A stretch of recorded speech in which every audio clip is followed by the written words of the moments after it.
Here we are with another fantastic interview facilitated by the folks at Skybound and Image Comics. It has been a thrill talking to as many comic creators as I have been able to recently. And right now, today, we are talking to DaNi. Welcome to the show. Hello, thank you for having me. And we will probably be joined by your partner on GI Joe Silent Missions Jinx, Dan Watters, presently. But for the time being, this actually works out because now we can kind of focus a little bit on your career in comics, on how you got to the point of doing the art in Jinx. And I got to tell you, just to talk a little bit about Jinx at first, because there's a lot to say about this issue. It's very exciting. I think people are going to love it when they see it. But the art in this one is particularly stand out. Your style, the use of color is I'm a huge fan of really stark contrasts, I guess. Very clear art, clean lines, and your style. It when I first started discovering international comic stuff that came from outside of the United States, I saw a lot of that in the work of it was just something that stood out to me in like spy comics and stuff. Wait, how did you come by? What was your inspiration for the sort of color usage and everything that you had? Well, for the colors, we should credit Brad Simpson. But yes, I'm really bad with coloring, so I mostly avoid coloring my stuff. But I was always attracted to really to mostly black and white comics. Growing up and reading, and most of my readings are with heavy inks and images that can stand on their own without color. So this is how I was educated in comics, and that's what I try to do. And I also like using negative spaces and challenging myself to see how much I can take out of the image, but still being able to read what's happening in every panel. But yeah. Well, Uh, it's a very stark, clean style. mm, And going to I'm actually pulling up the credits right now because working with a colorist, obviously they're conscious of what you present with your artwork. What's the collaboration there like when you go back and forth? Because obviously when you're putting pencil to paper, you have an idea of what the finished product is going to look like. How do you communicate to get there? um, most of the times, not most of the times, all of the times, I really want to let the colorist do whatever they think is appropriate, fit to my designs. Um, the only time I will interfere is if something isn't, because of the negative spaces and all of this. It might get confusing sometimes, even if I try to make it clear enough. But okay, it happens. So these might be the only times that we will have this back and forth. Like, this is a hand. This is a part of a shoe. Um, but it's always really interesting working with the colors. And okay, there are some colors that we've worked with a lot. With Brad, we've worked on we've worked together many times. So I really trust him, and he knows how to deal with all my negative spaces. Um, but it's really a surprise because I never imagine what I'm drawing with colors. And whenever they come back and they're colored, then it's like a new level that I was never expecting and imagining. So it's a really nice and creative process, and I always enjoy it. Oh, that's interesting. So in your head, when you're putting it down, it's all just black and white, It's and all black whatever is and white, done. yes. Yes, black and white, and light sources, and Right, right. where is the light source, where is darkness, and whenever I cannot draw something, I just paint it black. It's so Well, easy to hide everything in the dark, and it's so moody. well, that's Yeah. you've got to find your, know what you're good at Mm. and know how to compensate for the stuff that you're not as comfortable with. I mean, it's just like live performance. Like if you're up on a stage and you make a mistake, or maybe there's something you'd rather not do, the audience has no idea that you don't want to do that thing, or that maybe you did something you didn't intend to. And if you don't let them know, or if you cover it up in shadow, or whatever the case may be, the audience has no idea. They just see what's Yes. presented to them. Yeah, So it's true. where do you think this style developed? What were your influences early on? Like how when did you discover comic art? Mm. Well, the first comic books that I had read here in Greece, we didn't have much superhero things here. We had a lot of European and horror, political comics, stuff like that. You could find some superhero stuff, but nothing really. We didn't have a variety. So, Right. like for example, you would get issue number 3 and then issue 56, stuff like that, and you would find them. So you couldn't keep up with this. Um, but yeah, my first influences. We used to have a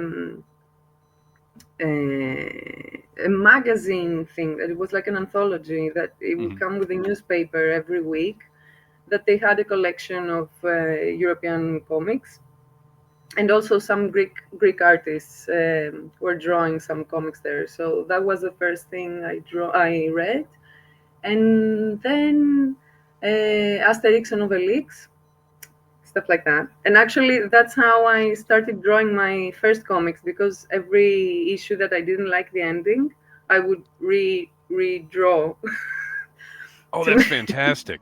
yeah, shitty things, but okay.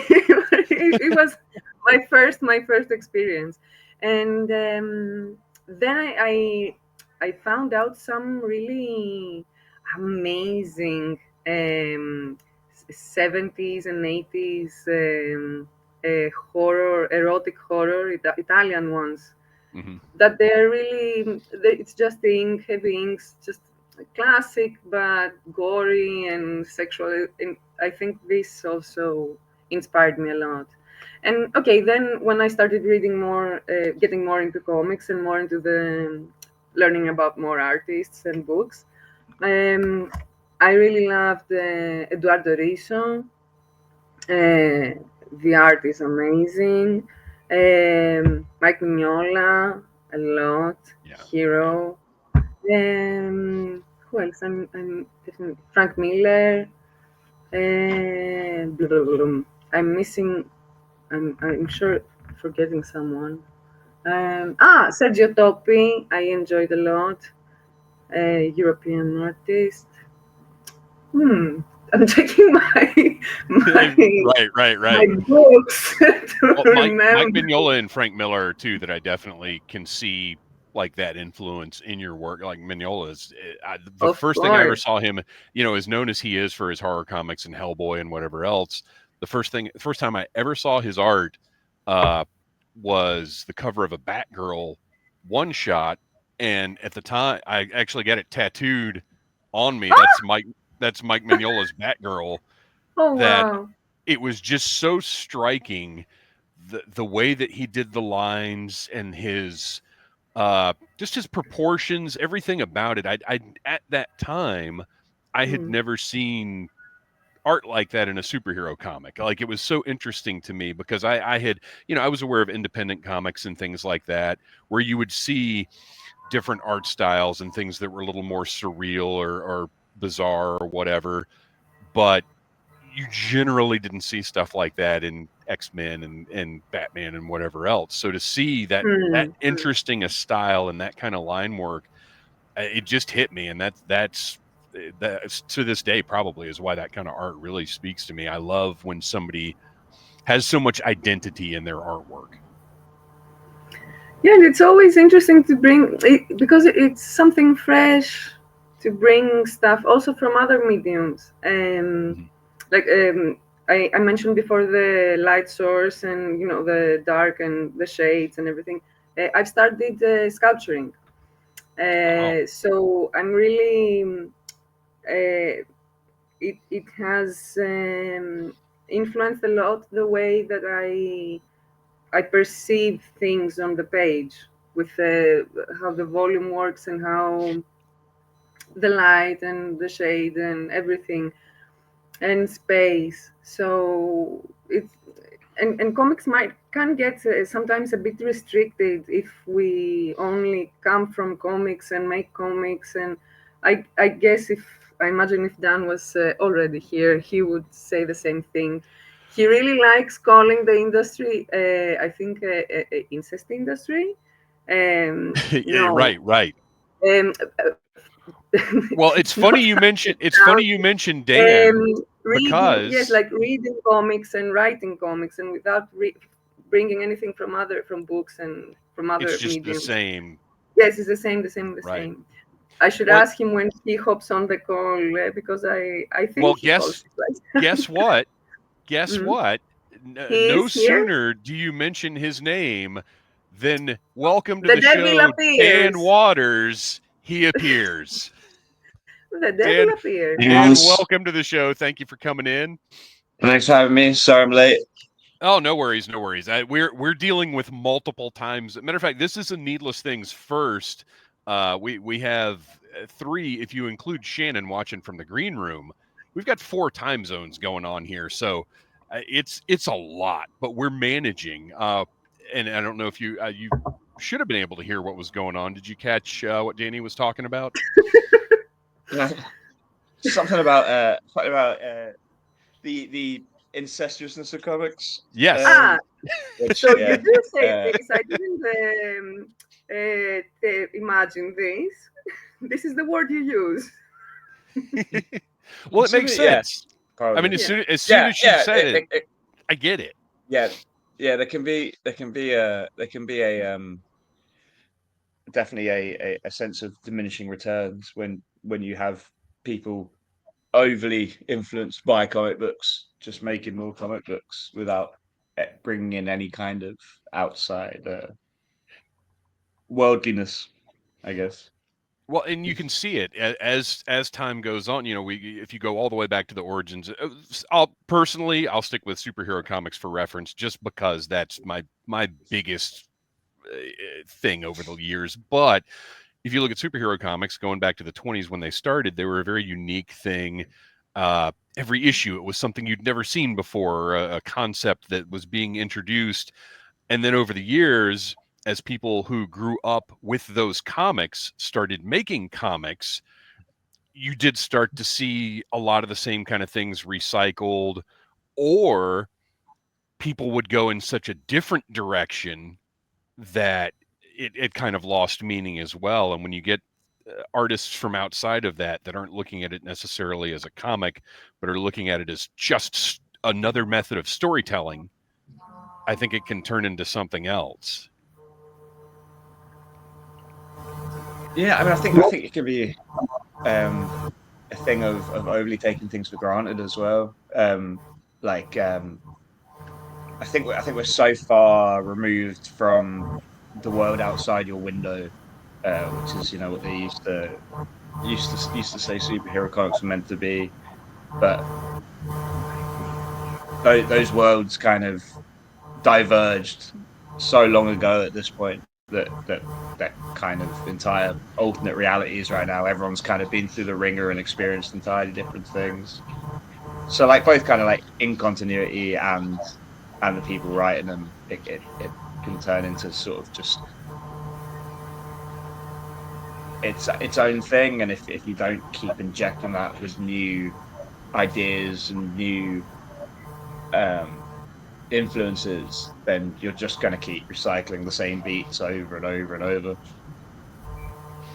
So we talked a little bit about Silent Mission's Jinx. We'll talk more when we wrap the show up, because obviously that's focus of what we're going to talk about today. But I do want to talk about how you got to writing on this Skybound Image Comics title, because both of you, your work has while you've collaborated before, but both of your work has ranged from superhero to horror to very independent type stuff. Dan, where did you get your start, or what were your initial influences like in the comics world? How'd you get into this business? I mean, I always wanted to write. Initially, I kind of wanted to do film and stuff, but then I didn't really have the patience for it. And I was reading a lot of comic books. I'd sort of rediscovered them as a teenager via the library, um, and found sort of all the Lucifer, Sandman, Hellblazer kind of stuff, Doom Patrol, Swamp Thing. Like that was the stuff I really loved, and that brought me back in a big way, and sort of made me think that there were all these opportunities and sort of all this untrod ground. So I got very excited about that. I then made my first book with Casper Wingard, which is a book we pitched to Image called Limbo, which was like very much a love letter to all that kind of stuff. And then Casper introduced me to DaNi, and we started making our books. So what you've been writing for some time now, what gets you excited and keeps you going? Because I got to think one of the things that in talking to people in creative pursuits, it seems like it's difficult. It's not even about having fresh takes anymore. It's just about really finding your voice in the material, whether you're writing for somebody else's character or coming up with your own thing. It seems to me now the bottom line of creativity is you have to be you, because that's all you've got that nobody else has. So how do you continue to bring that to your work, regardless of what it is you're working on? What a question. I think you can kind of have gone one way or the other, where you can kind of try and be a mimicrist and kind of adapt to whatever you're writing to, or you can be pig-headed and kind of just do your thing. And I think for both of us as creators, we're definitely on the latter end of that spectrum. But after a while, that becomes like I expect if someone offers me a gig, it's because they want me to do what I do, rather than they're like, oh, you can adapt to this. And adapting is part of the thing, but that's part of the fun. Like DaNi and I made a book called Coffin Bound, which was create our own sort of slamming our manias together. Madness. But then when we were asked to do a DC book, it felt like we kind of pulled Gotham City into what we did rather than the other way around. So it's nice. It's nice to be sort of take up a new whenever I take up a new franchise or whatever, and it's like, okay, well, how does this interact with the thing that I do? Well, and I love that kind of melding, because it's things like Grant Morrison and Dave McKean's Arkham Asylum that was so far outside of the range of what was being done at the time.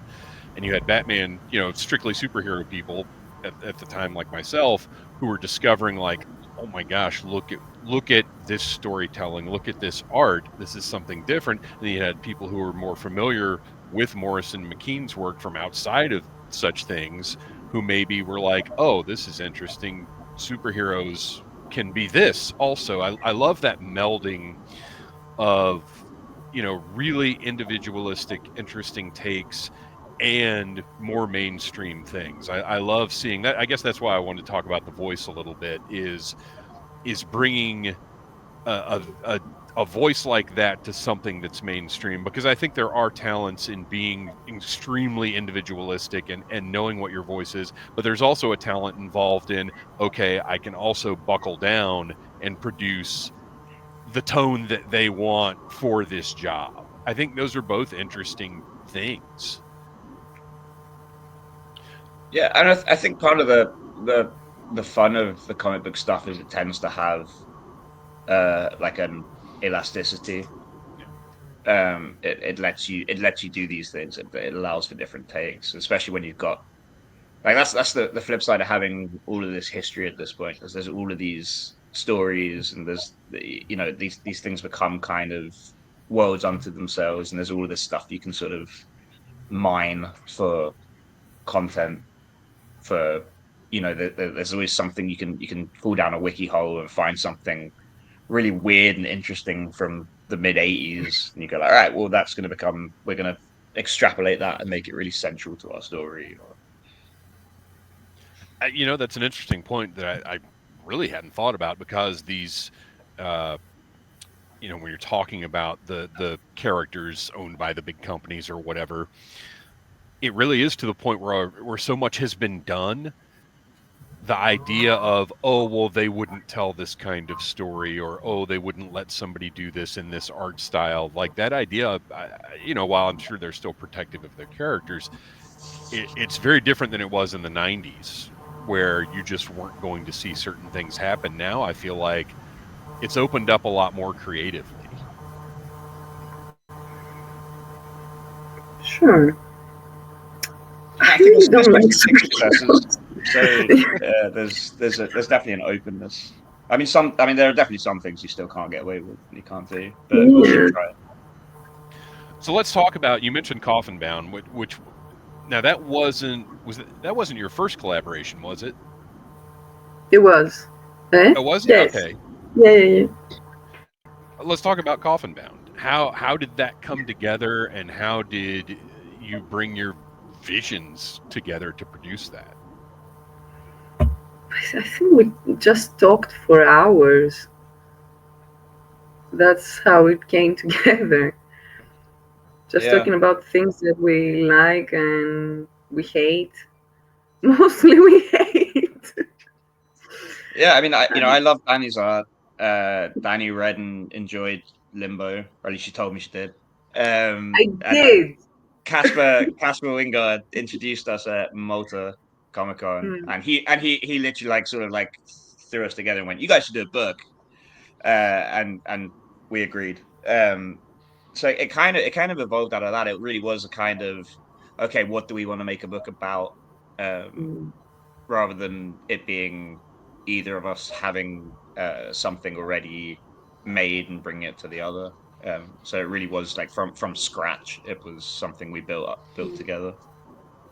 We also got drunk a lot, which always helps. We did, yeah. Talking about creative things over alcohol.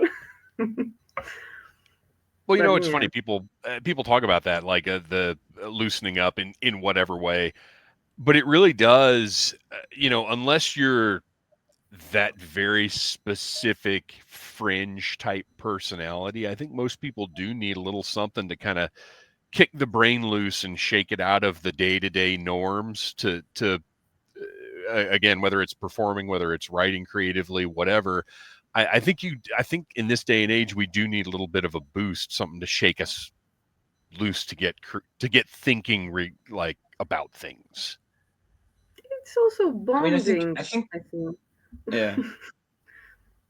Yeah, to collaborate, definitely. Yeah. You need to have a sort of familiarity to be able to do the kind of thing, definitely the kind of thing we were doing there, which was quite rather than sort of building something that was, okay, well, here's a sort of base plot structure and here's like the beats we're trying to hit and anything like that. It was far more about like, okay, like what kind of interesting characters can we build, and where do they sort of smash into each other and make things happen. I guess it's the difference between collaboration and creativity. Those are two different things. I don't know that you always need to shake your brain loose to be creative, but it definitely helps to develop a creative relationship. Well, I think for the Definitely helps collaboration with part, little team. well, and I think my thought was, as far as collaboration, if you are loosened up a little bit, uh, some ideas that maybe you wouldn't necessarily say, hey, wait, what if we do this with it? Like, if you're just straight and narrow, ready for the business day at hand, like those ideas might not come out. But if it's 2 o'clock in the morning and you had a couple and you're just shooting the shit, like different things are kind of gonna come out. And while every idea isn't great, every idea does lead somewhere. Yeah, for sure. Yeah, I mean, I think that's why you can't always create from just like getting up at 9 a.m. and sitting at your desk Mm. and then I go. Like it doesn't always work like that, which is annoying because your deadlines work like that. Well, and that It's is a great segue to something else I wanted to ask both of you about. Uh, being creators, more than most, your time is money. And when it's time to create, how do you stay focused? How do you, whether you're in a studio, whether you're working in your home, whatever the case may be, it's different from the regular individuals 9 to 5. As you said, wake up at 9 a.m. and, start working with numbers or whatever. How do you keep yourself on track? for me, not every day is the same. Some days are really hard to focus, but I try. I do my best. I figured out that actually 9 to 5 helps me a lot, keeping myself in line. But some days you really cannot do that. You can't. The creation is not there. The creativity, it's just not there. And some other days I've just learned to go with it. If it's too much and it's pouring out of me, I'm like, okay, let's work a couple of more hours. It's okay. Yeah. It's just going on. But it's really random. But also you train yourself somehow to just do the work after a while. It's not always that creative, but most of the times it is. Yeah, That's it no, for I me. agree. I Yeah. feel very similarly. Mm. Sometimes it's you can get an issue written in 48 hours, but then you're probably not going to get much done for the next day or two because you've just Mm. burnt out those kind of synapses. Um, I don't.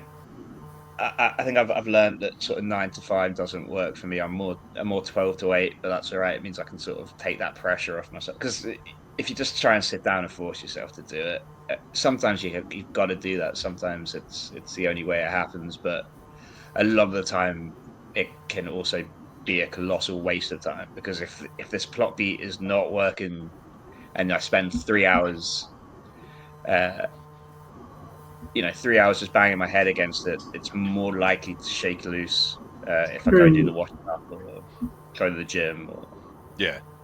anything else. Go to the Yeah. Do pub. you get that last minute rush?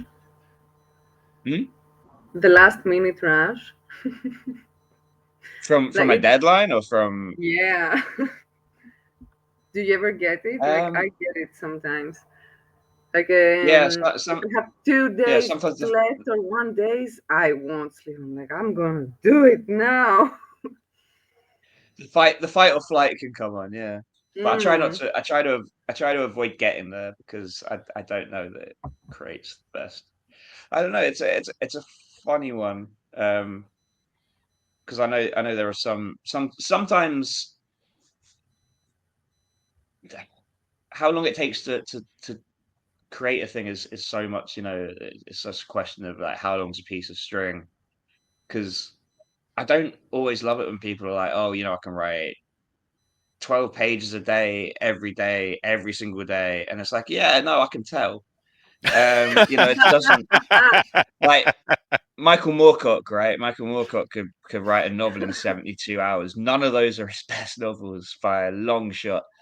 Um, but sometimes the thing just flowing out in that kind of way, when you've not planned it that way, and you've not like, all right, well, I'm gonna write this comic in a day, and just whatever comes out the other end is what comes out. Sometimes it's just proof that what you're doing is absolutely working, because it just flows from one page to the next, to the next, to the next, to the next, and you're just done. And sometimes those are the absolute best. You know, there's I think some real classic comics have been made that way. Yeah, it's funny you bring up that deadline, because we, my team and I do a game show at conventions. It's like a live, Price is Right, Double Dare type game show thing. And we've got one coming up this weekend that we really only had about a month's notice to prepare for, which normally it takes us several months to put all the games together to figure out exactly what we're doing to put up, because it's like a stage show, game show kind of thing.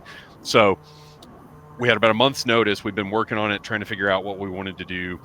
And this past Tuesday, it all clicked in my head, like how we were going to do this one. And it's great. And I'm really excited about how this one's going to come off now. Whereas before we were like, we really don't have enough time. We're going to do it and it'll be fun. And then the concept, because we're doing it at 10 o'clock Sunday morning, which is not the time we do our game show. Like we used to do them at midnight. Like it's a rowdy, fun game show. So 10 a.m. We're not Sunday school game show, but it's just the concept of, oh wait, I'll walk out and like look around and be like, what are you people doing here? And we're going to run the whole show as, oh my gosh, everybody's here 10 hours early. Like that's the theme of the show. And that everything just started. Okay, that means we can do this. Okay, that means I can take a big swig of mouthwash, and she'll hold the cup out and I'll just swallow it instead of like just all the little gimmicks, all the little storytelling things that we can do. It all started building up. Do you guys find that sometimes when the deadline is coming and just the one right little thing clicks in your head, that it can stack up that way creatively, that all the little things start coming together of how it should work? Sometimes. For me, sometimes it works. I really try to avoid it though. But yeah, sometimes it works. Yeah, I don't know if it's the deadline that does that. It tends, I think that's more contingent on the idea. And really, like I think kind of what you're also talking about there is like your parameters, because your parameters there were like it's a 10 a.m. thing, and that parameter right gives you the thing, and like that can be the best feeling. But I mean, the general thing you're talking about, where it's just like, okay, this just leads to this, just leads to this. That's the best creative feeling. Like that is what you're always hoping for. I'm actually writing this week I was meant to be writing one script and it just wasn't working, and I got so frustrated that I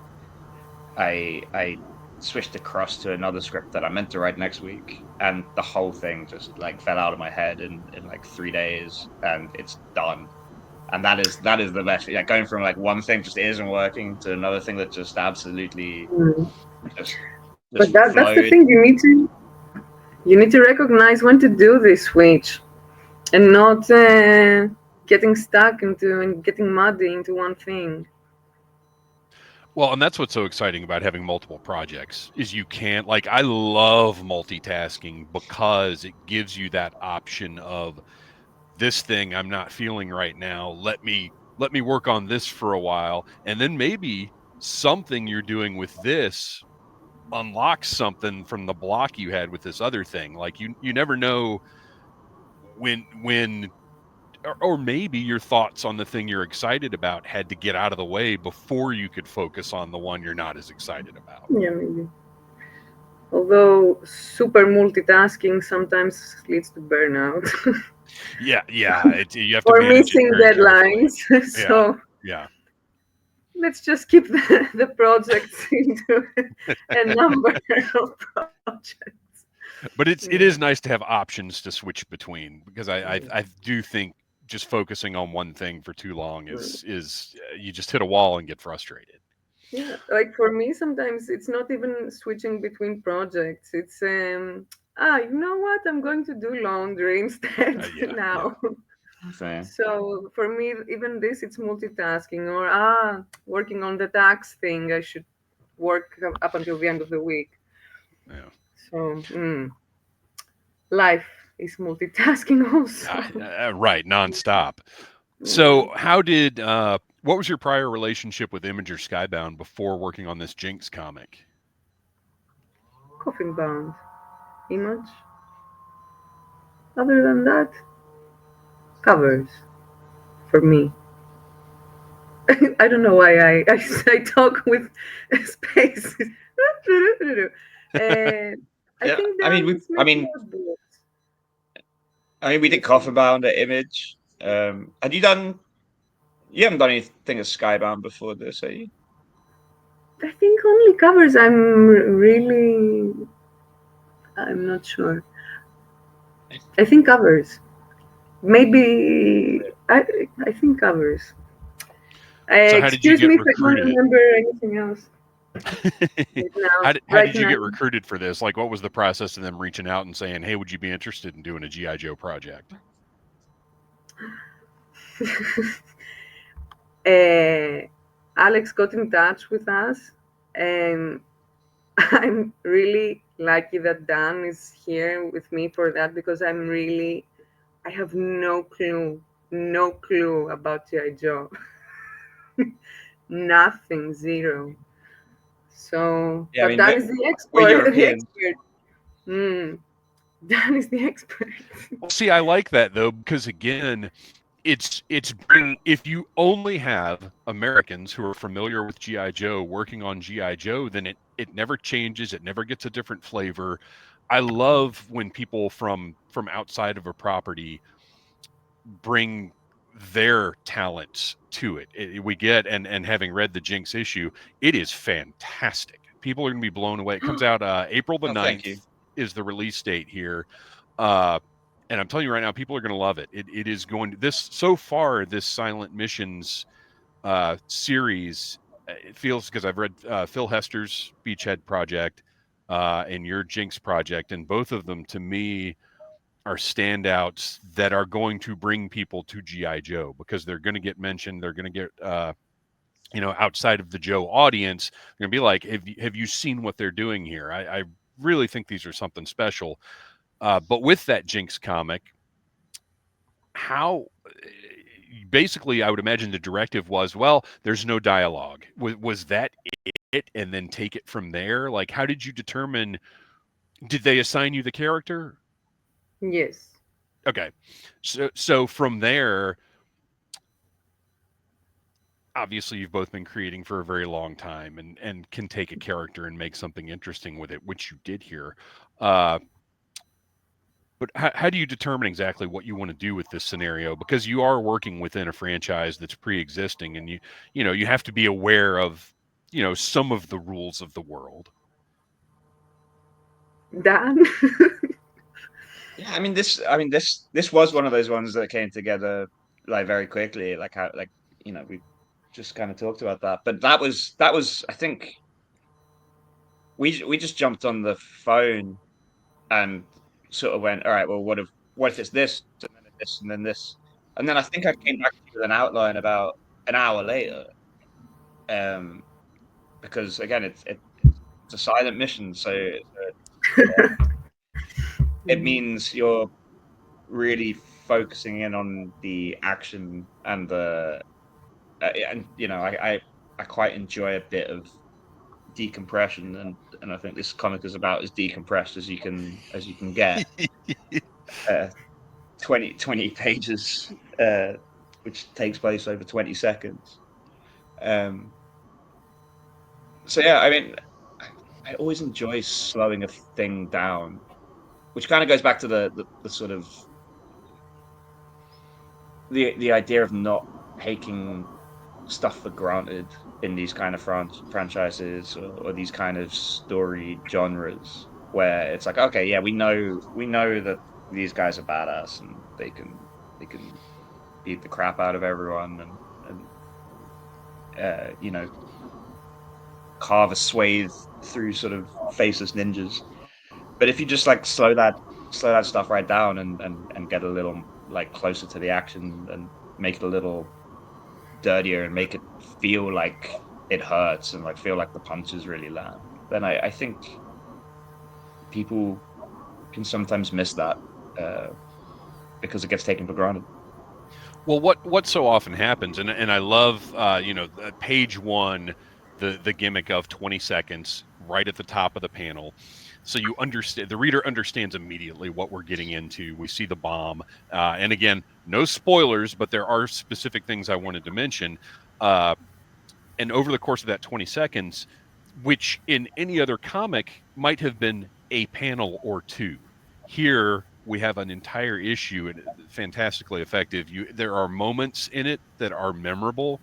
Yeah, I don't want to give that away.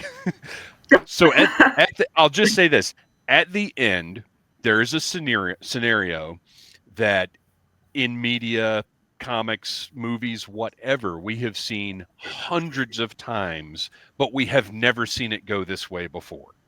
And that's how the comic ends. And I wonder what it is. I loved it. And readers, once you get to it, you'll know, and you'll love it too, because it's never this. It's always the other. And then the other thing I wanted to bring up is at the beginning, Jinx's weapons, she has the staff with the blades on the end. She's got a sword. It would have been very easy to just give her swords like any of the ninjas in G.I. Joe have. I got to feel like the choice of the staff was, I want to draw that thing. That was a bit random, to be honest with you, because I think in the beginning we had only added the katanas, no, the swords. And then I realized that in the cover I had drawn already the star-shaped thing. And then we were like, we can't have this only on the cover. It's going to be disappointing because they are really cool weapons. So I tried to incorporate them in the whole thing that we had already figured out. Well, I appreciate that, because so often you see something really cool or exciting on the cover that doesn't happen or doesn't appear in the comic itself, and usually that's just due to the time or other distances between the cover and the issue itself being created. So I appreciate that you went back and did that, because it's so much fun seeing her use that thing. Yeah. No, and like for me, it was really interesting to make all the choreography through the fighting scenes and trying to figure out how to use this weapon and also the sword and everything. So it was really interesting for me. And I don't like action that much, but every time I get to draw action, I end up enjoying it. Maybe I should reconsider. Yeah, you're really good at it. What's so amazing about it is storytelling is not just written word. It's, especially in comic books, it is that panel to panel action. And that's what I appreciated about this, is just the way that you draw her posture during certain fight scenes or certain encounters. Like, that's doing the work that dialogue normally does. Like, it's very kinetic. It flows from panel to panel. There's not a second where I feel like a lot in modern comics, sometimes it's hard to tell where the panel is going or what happened between the panels. In this, everything, it really flows from the first panel of the comic to the last panel of the comic. I mean, it's a beautiful read. Thank you. But that was the thing also, especially with this comic that has no dialogue, that even the way that you can direct the whole page and place the panels can bring a different tension to the whole story. And or even adding a moment, okay, close up to the eye or whatever. Yeah. I guess this works in every comic. We are not that special, yes, but yes, this was for me. It was I really enjoyed it. It's like a puzzle, trying to make it work. always. Well, and speaking of the close up on the eyes, there's one last thing out. This isn't a spoiler; it's just something that's part of the art. But one of the panels I really appreciated was Jinx and the Crimson Guard kind of spotting each other, and there's a nice cutout panel with a close up of their eyes on top of their eye. Just really, really effective. Again, no words at all. It's completely, you understand what's going on. I can give And this away also because I'm so irrelevant with G.I. Joe that in please don't hate me. Now I know some things about no. It's no. Like I said, I love fresh voices coming into familiar franchises like that. It is critical that we keep people who aren't fans involved in things to keep it fresh, to keep it new, because that's how you get things like this. So no, I don't worry at all about whether or not you have any GI Joe knowledge. Okay. But yeah, in the beginning, when I was working on the layouts, in this particular thing panel, also the soldier had his eyes visible, and Dan and Alex were like, "He's wearing a helmet." Like, yes, of course, you are right. Don't damn me. It could have been extreme close up. We're seeing under the helmet. That's how intense it is. It's a shot. The molecule. Right. Comics, we can do anything. That's right. Well, we got to wrap this up. I will mention again that G.I. Joe Silent Missions Jinx will hit your local comic shop on April the 9th. Tell them you need it. Tell them you want it.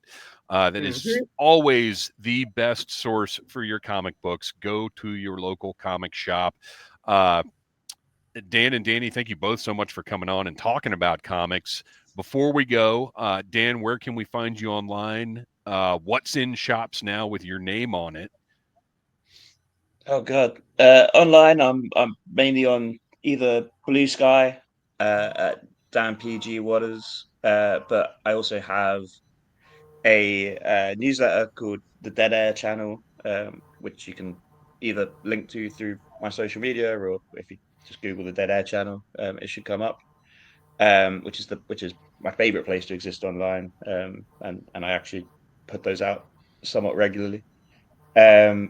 In stores, I mean, obviously pick up Jinx this month. I also have Nightwing 124 just came out, which is the end of my first arc on that title. Batman Dark Patterns 4, which is the first issue of the Batman book I'm doing with Hayden Sherman, that I'm extremely proud of.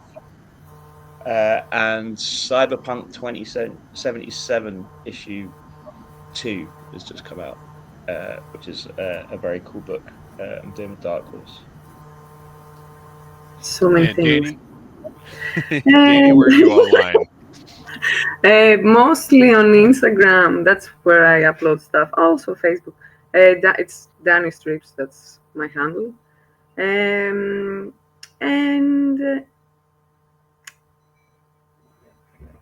apart from Jinx, for the last 2 years, I've been working on a really huge project. It's really big, and towards the fall this year, it's going to come out. So not yet, but in a few months. Keep an eye on those socials. Keep an eye on however you get your comics from your local comic shop. Thank you both so much for coming on the show. I had a great time talking to you, and cannot wait for the response to this Jinx issue. I really do think it's something special. So awesome work on that. Oh, thank you very much, Dave. Thank you for having us on. Yeah, thank you. Smash that like button if you like Needless Things.